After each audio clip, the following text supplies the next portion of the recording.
Hiya! Come on now!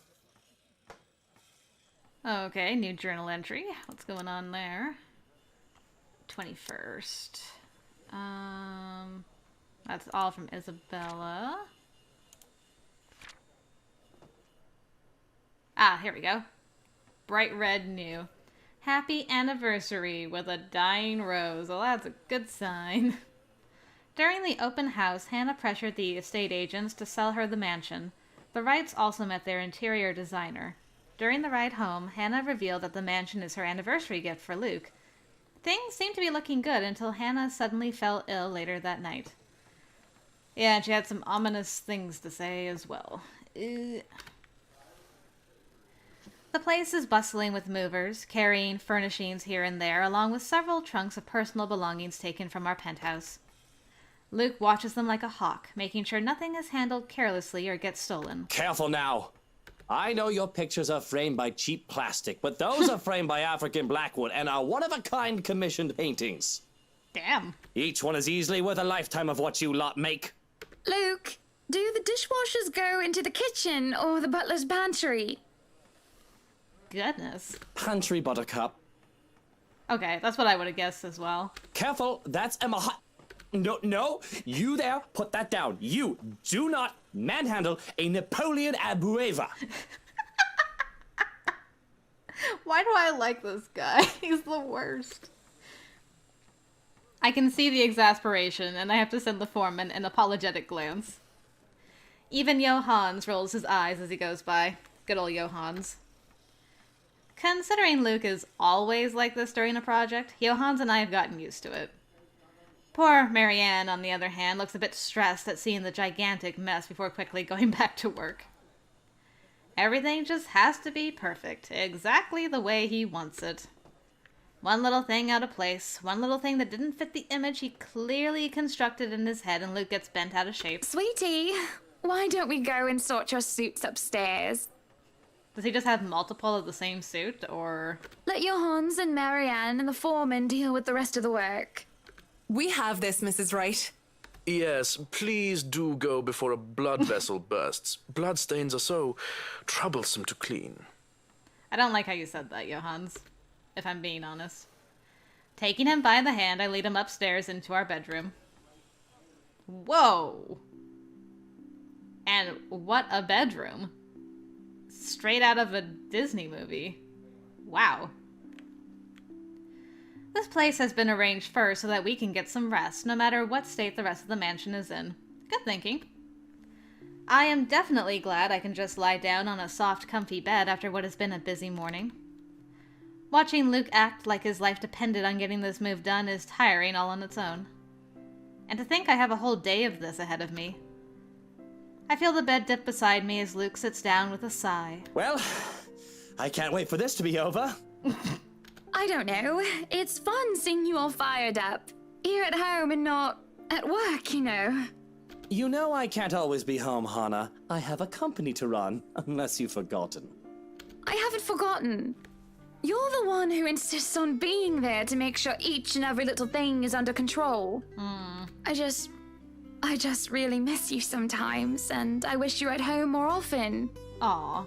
Why, if you're not careful, I might go a bit loopy and I'll start bringing cats home. And soon enough, one day you'll find yourself going home to a farm just filled with felines that follow you everywhere. Oh, don't bluff. The things would shred up your precious furniture. Dang. Besides, you don't even like cats. Dang. True, true. Dogs are infinitely superior, of course.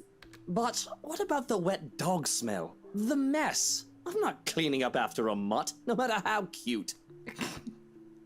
Don't you have people for that? If you think about it, a cat would be better. Well, cats do puke, so there's that mess. We laugh. It's not always that we can just lie down and talk about these sorts of things. To joke around as if we're teenagers again, with very little problem in the way of responsibilities and roles. To hear his genuine, honest-to-goodness laughter is a rarity. This is just the second time as of late. Oh right, there was the whole throwing up in the... Speaking of puking, throwing up in the toilet last night. And I can only see it as signs of good things to come. All good points. I guess we could just have kids. That is, if you prefer dealing with soiled nappies and sick as opposed to dead birds, mice, and litter boxes. I've already told Marianne about turning the second bedroom into a children's room. Oh boy. I guess sometimes I don't know when I'm crossing the line. I'm like, this is gonna go bad. I didn't say that I am a good comedian, did I? Not this again. What? I wasn't being serious. I think you were. It's not something you take the piss out of. Having a kid is a big responsibility, Hannah. Okay, I mean, he's right about that. We've talked about this, haven't we? I'm not ready to be a parent. I'd probably end up killing the little brat by the week's end. I feel you on that one, Luke. What should I say?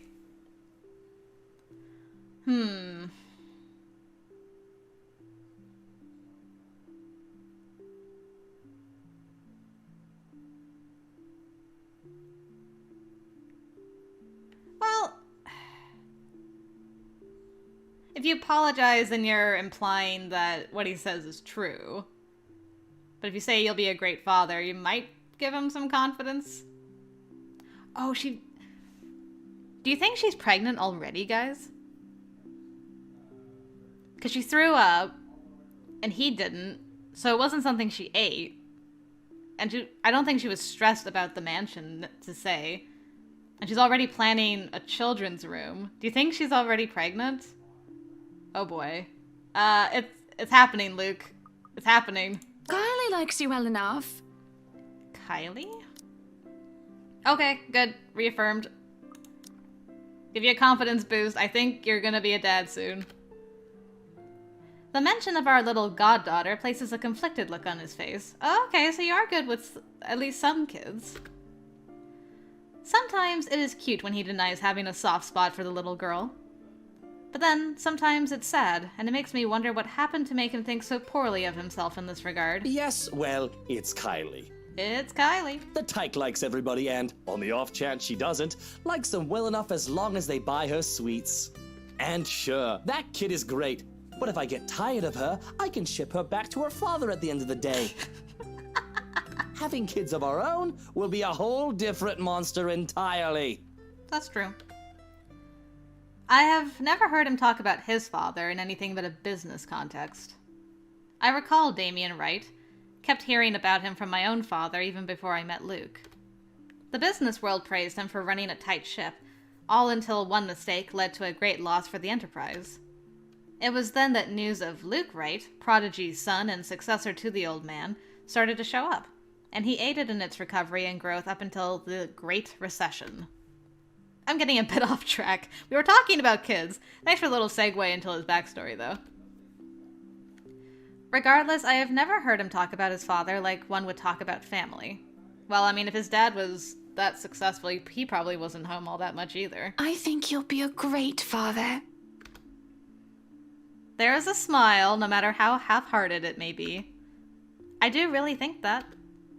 He might not be a good, honest man. A part of me knows that, though I try to silence it. But I know Luke well enough that he will be a better father than either Damien Wright or Henry Evans. Else even your own dad wasn't a great dad. You guys are messed up. I love my father, but he never had the time. If it is any consolation, I think you'd be a decent mother. Thanks. I think. On the other hand, I have never heard of his mother. A silence settles, both comfortable and uncomfortable. There is familiarity in each other's company, despite the awkwardness that had transpired. Defenses and mask down. Without anybody else looking, we are both together and alone in this quiet. But a crash from downstairs startles us both out of our reverie. Luke lets out a heavy sigh before coming up to his feet and straightening his jacket. I'll have to attend to that then. Naturally. Be good, darling. And watch out for your blood pressure. He gives me a kiss on the cheek before leaving while I lay there in a daze. Alone, as per usual. Oh, you had a moment. It was nice. Oh, hello, children. Weren't we on the 21st? Now we're on the 26th? Oh, it's been like several days, I guess, since... Oh, boy. Okay. This is our first entry on the 26th. Where were we before? 24th. So this is 2 days after our girl might have been murdered by a ghost lady? I don't know. The Wright couple moved to their newly bought mansion today and was already preparing for a housewarming party. During a short break, the couple had a brief discussion about children. Luke didn't sound too welcoming of the idea. Why 2? Are you having twins? Or is it just like a boy and a girl to show like it could be either or? I really should be used to it by now. I can feel the minutes tick by with me just lying there, feeling miserable and full of self-pity. I have rolled over to lie on my stomach at this point, with my face buried into the pillows when there's a knock at the door. Grumbling at them to go away doesn't work, as a voice comes from the other side. Madam, the photographer from Luxury Living is here. Wait, is that today? Oh, yes. People had caught wind of our new mansion the very moment we left the open house. Luke had boasted he could acquire the property in no time, and allowed a photo shoot for an interior design magazine to be scheduled today. Well, there were complications, and it took longer than it usually does for us. In a minute, Hansi. Hansi! Oh my gosh. Johannes, if you could at least make it through the end. Johannes. Tell them I'll be right down, Hansi. I don't get paid enough for this. The mansion grounds has been one of the first things to be fixed up aside from the bedroom. Looks the same to me. Although it's still a work in progress, it had a promising start, and I can already see the flower patches. Luke's favored daffodil stands out easily, having been transplanted from the pots that used to litter the rooftop of our penthouse. Why, if the moving crew thought that Luke was being hard on them, they clearly didn't see the landscaper on his way out. The man looked like he was ready to faint, and Luke seemed ready to kill him by the end of their discussion. Zach! Oh, right, I forgot you're a photographer. It's all coming together. You wouldn't be working if Isabella had died, right? Well, maybe... I mean, you guys weren't close friends. You're close friends with Ash. I'm trying to look for clues to Isabella's fate. It is in the gardens that I see him standing near the flowers in quiet admiration. He is hard to miss, the hulk of a man that clearly did not belong, and the big backpack and suitcase he has with him makes him look much larger. It is a peculiar sight, seeing someone who looks like he does handling little delicate things with such care. There we go. He looks up from the gardens and does a double take before a friendly face replaces his serene expression. Miss Wright, yeah? Hi, Zachary Steele here from Luxury Living, ma'am. Hope you weren't waiting too long. But it looks like you're still moving in, huh? Thought for a second there my calendar was wrong and I came here too early. The one and only. Welcome, welcome to Maison de Wright. Oh my goodness. And yes, we've been in the process of moving in as we were delayed. But it won't be a problem. They're just adding a few things here and there, and you should still be able to do your work. Where's the rest of your crew then, Mr. Steele? Zach is fine, please. Mr. Steele makes me feel like I'm a mascot for a cleaning product. Nice. Anyway, I'll be your one-man crew for today. Don't worry, been doing this gig for a while now. You must be quite the veteran to handle this on your own. Yeah, especially for a place this big. Goodness. We've had a full crew coming into our penthouse the last time we were covered in your magazine. Veteran? Oh, your words are too kind, Miss Wright. Aw, he's blushing. Hannah, if I get to call you Zach, you have my permission to call me Hannah. I'm sensing something. You guys are hitting it off very nicely. Alrighty then. I mean, I guess it makes sense because these two can end up together if you play your cards right. Ha! Right, Winku. Unintentional pun. Yeah, that's not gonna happen this time. But you hang on to your socks, Zachary.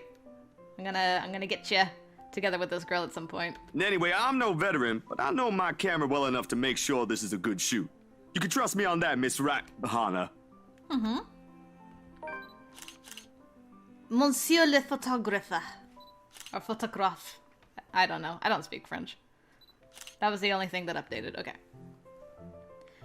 Zachary proves quickly enough that I can, in fact, trust him. His skills with the camera and experience in this industry at the very least.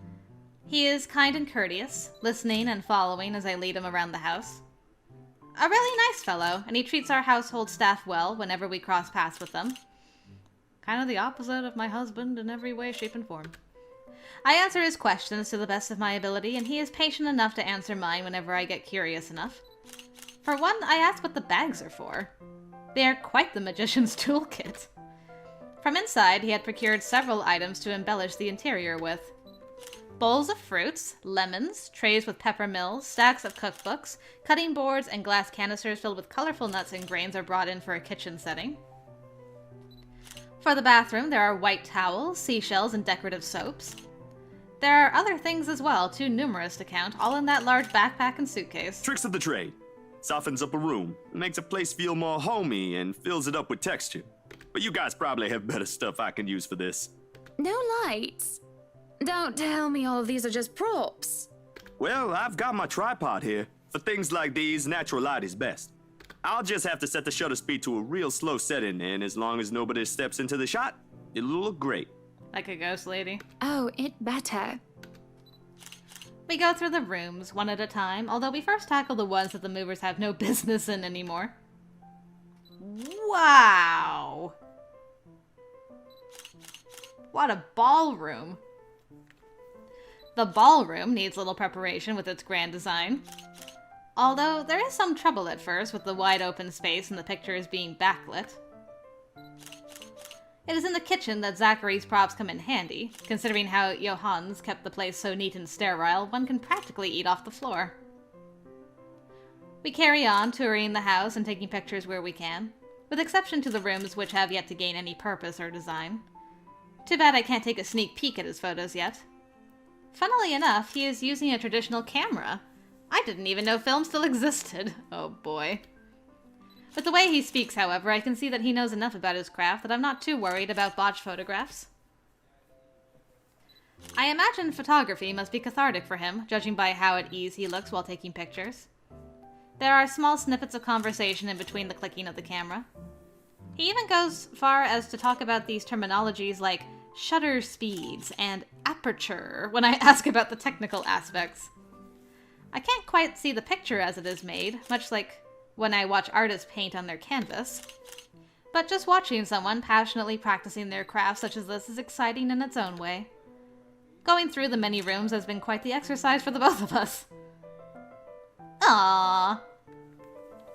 Despite that, he has been so nice, and I find myself putting on my best smile.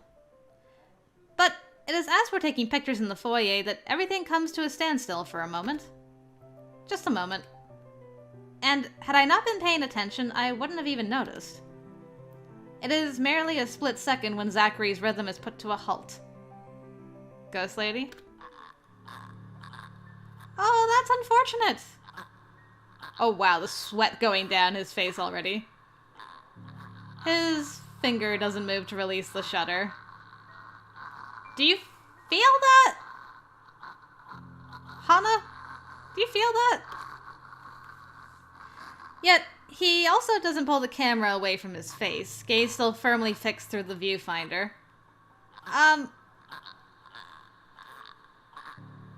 Maybe you should take a picture and see if you can capture this woman on film?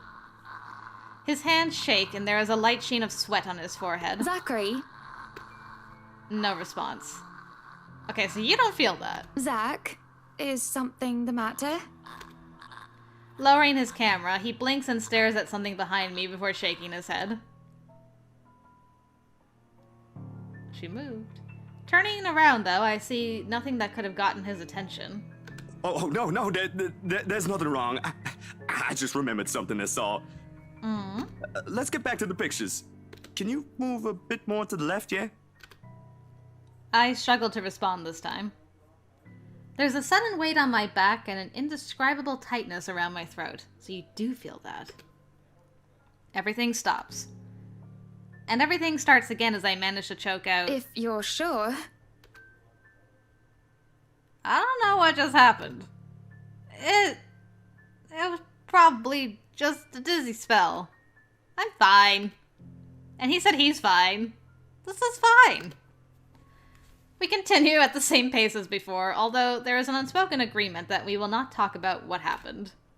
So, is this a full-time job for you then? Moving on, swiftly. Nah, I just freelance mostly for magazines, newspapers, and events. So you can't really call it a full-time job. It's fun and it puts food on the table, but it's not what I really want to do. At least, not all the time. What is it that you want to do then? Maybe I've been out of line, sticking my nose into other people's business, but I can't help but ask. I regret doing so, as I see his shoulders slump and the easygoing air he has fades away. He looks torn over whether he wants to talk about it or not. Films. Documentaries mostly. But cinematography is a lot more difficult than photography, right? I was working on this thing, actually. What thing? What thing? Well, it wasn't really a big thing. But what thing? People didn't like Blue Fonzie very much. People don't like a film about colors. I suppose they would have liked Blue Bibby a lot more. Very funny. So, Grand Director, do you want to tell me what Blue Fonzie is all about? He hesitates. But when I refuse to budge on the matter, he gives in and spills it all out. Bleu foncé, l'heure la plus sombre des noirs britanniques. I totally butchered that. I don't even know what that means. Yeah, I don't know enough French. Oh, thank you, Hannah. Dark blue. The darkest hours of the Black British. Okay, I was wondering if Britannique is Black British. Or not Black British, but... Is that Black British? I thought it had something to do with British, anyway. He speaks with passion of one who has gone through the very matter he is concerned with. There is conviction, knowledge, and experience in his speech. Why, I would have told him that he is an amazing speaker if only I wasn't so engrossed listening. Prejudice and discrimination, in schools and in the workplace. Lesser chances for opportunity and higher chances of being treated like a criminal. He spoke of blacks and people of color in general, still being treated like second-class citizens. All because of the color of their skin. It is all just positively riveting. And sad. It comes to a point wherein he soon loses steam. He looks abashed, realizing what he had just done. Sorry, I just got so carried away and... It's fine. It is really so fascinating to watch people talk about their passion after all. You should see how your eyes light up when you speak so fiercely. You do have very beautiful eyes. Uh-oh. Uh-huh. Thanks, I guess. Uh-huh. Yeah, you have green eyes. Wow. I want to say that I understand where he's coming from. But I really don't, do I? I was born with a silver spoon in my mouth, and I've lived a charmed life. It hasn't been perfect, but the difficulties I've been through pales in comparison to what others experience on a daily basis. I certainly don't know how I would have fared were it any different. Would I still have met Luke, and would he still have loved me if I was any lesser? What was your home like? These things you talk about. It sounds like you've... Well, I don't mean to pry, I mean. Live with my older sister and my grandparents. We had a shop selling all sorts of things below our flat. Are you American, Zachary? And well, I was one of the few non-white, non-British students in class.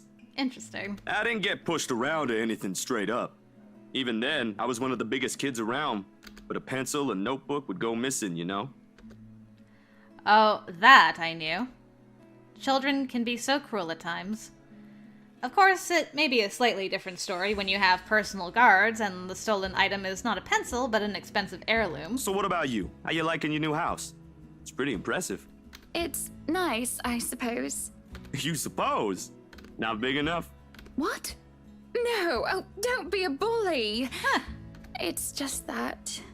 I understand if you don't want to talk about it. I was a little girl, all dolled up and treated like fragile porcelain, with nursemaids waiting to me hand and foot. All the material possessions anyone could ever want, I could ask for on a whim, and it would be handed to me just like that. But I barely saw my parents. Just goodbye kisses in the morning before they went off to who knows where they were needed to next. I saw them more often on the telly or in the papers than I ever did in person. I remember my old house. It was a lot like this one. Interesting. Big walls and big halls, but nobody in it. Not really. It makes you think how alone you are. A pensive mood overcomes us. And there's a moment where neither of us are sure of how to go on from there. Things have gotten a bit too personal, yet it isn't wholly uncomfortable, like as if we've been friends before. Well, that's normal, ain't it? You just moved here. You'll make home out of it yet. He certainly makes it easy to believe that. My childhood house is indeed a lot like this one, with the ghost lady and all. Just as large and extravagant, and just as empty. I hope he's right.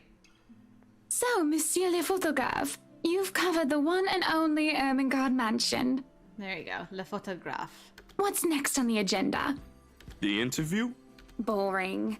It's an interior design and housing magazine. And they want to know what Miss Wright has to say about her interior design and house.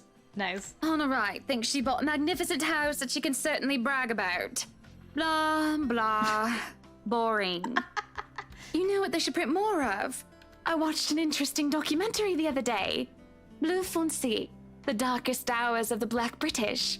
I recommend you watch it. Those are the things that people should know about.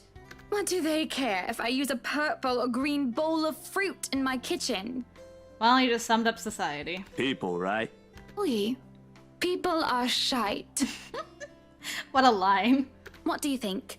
Do I look good with this angle? I strike a pose while he's being busy, looking taken aback for a moment, probably not expecting me to just go and say such a crass word. But he recovers quickly, and after snapping a few shots, he grins. Yeah, vous êtes belle. Nice. You want copies of these ones? Yes, please. So, the big boy knows French. You must have wooed a few ladies. Unless you're into gents.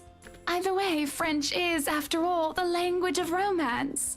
Oh, I don't know about quoting fancy poetry, but I've made lunch for a girl before, and they did like that fancy French cuisine. Hey, go get him, Zach. Can you cook your best? I can cook just about anything as long as I know the recipe. C'est magnifique. It has been too long since I've had a nice and proper chat with a good friend. You guys are just, like, hitting it off so quickly. No, Lee is certainly not a good friend. And although we've just met, Zachary is the sort who can probably befriend anyone. He's just a comfortable person to be around with. A bit too comfortable. She was thinking about it. The photo shoot went by a breeze. Went by a breeze, not in a breeze? And somewhere along the way, as we talk and laugh, I find myself getting a bit too close without realizing. He'll give me the strange look until I back off, and he'll go back to asking questions after I agree to do his little interview.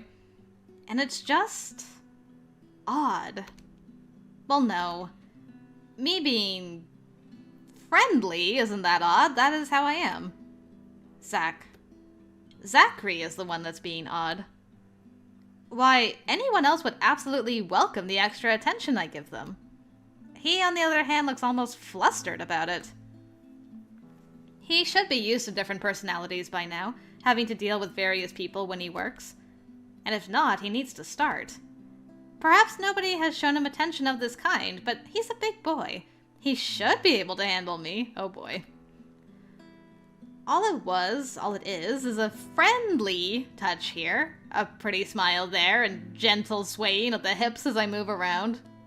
And you wonder why he's flustered. Zachary grew and grew more red every time he noticed. Am I being mean as I find enjoyment in seeing him unravel? Perhaps. This went on during the interview and beyond that. There's nothing wrong with what we're doing, right? If you have to ask that question, then you already know the answer. Zachary and I are just having a playful, friendly chat while enjoying the outside view. At least, that's how I see it. I'm sorry, but I'm really getting distracted. You poor Poor sweet Bean. Aww. Could you maybe stop doing that? Respect to you, though, for just outright saying it. Stop? I'm not sure if I want to, though.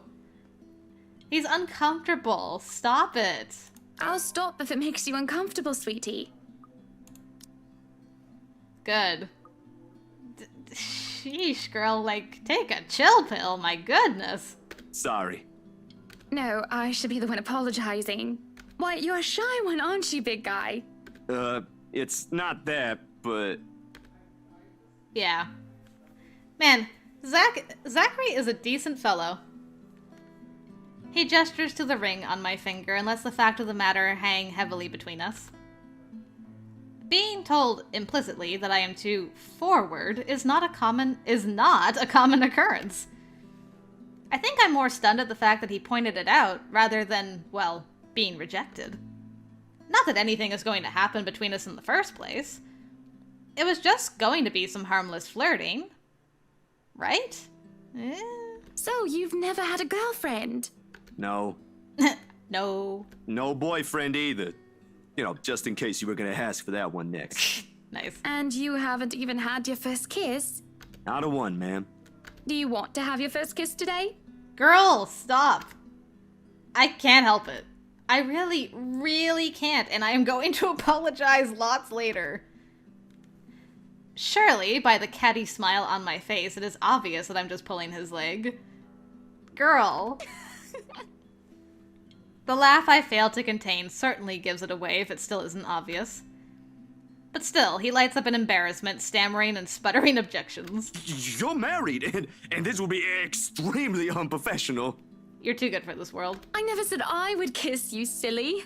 Oh, Johans! Don't make Johans do it. No, what? No.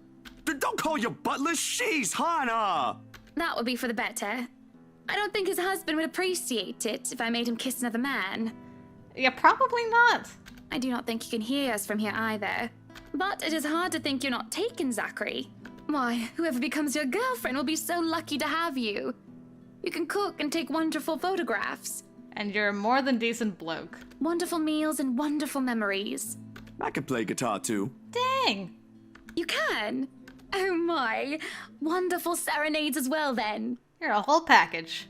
Perhaps I can find a young lady who deserves a fine, strapping young gentleman like yourself. Let's not get carried away. Besides, I gotta be going. It's getting late and I got someplace else to be. A shame. I will be expecting you again soon, I hope. For a copy of my photographs, yes? Of course, I'll even deliver them personally. Just, you know, don't try to make me kiss your butler when I drop by. Oh. As fate would have it, the very moment the words leave his mouth, Johans comes out of the house. Judging by the slight raise of his brows, he has heard only the tail end of the sentence. There shall be no kissing of any butlers under this roof, Danke. I say good day. But you are not under a roof, are you, Hansi? To my amusement, he takes a step back, safely placing him within the threshold of the foyer and under the roof of the house. And, just as ever, he is quick to return with a sardonic reply. I am now. As I was saying, madam, it's about time for supper. Will I be needing to set an extra place at the table? Dang, he picked up on that quick. Oh, what? No, I was just leaving, actually. So, you have a good night, Hannah. And you too, Hansy. Handsy. It was nice to meet you, Zach, honey. You have a safe trip. He nods, and the grin on his face, as we say our goodbyes, is the sweetest that I have ever seen. I linger, looking out for him with his relatively tiny bicycle, backpack safely secured in the basket by the front and suitcase hooked to the back. I watch as he went down the path back to Anselm Village until he is nothing more than a blip in the horizon. I cannot help the small smile on my face as I go inside for supper.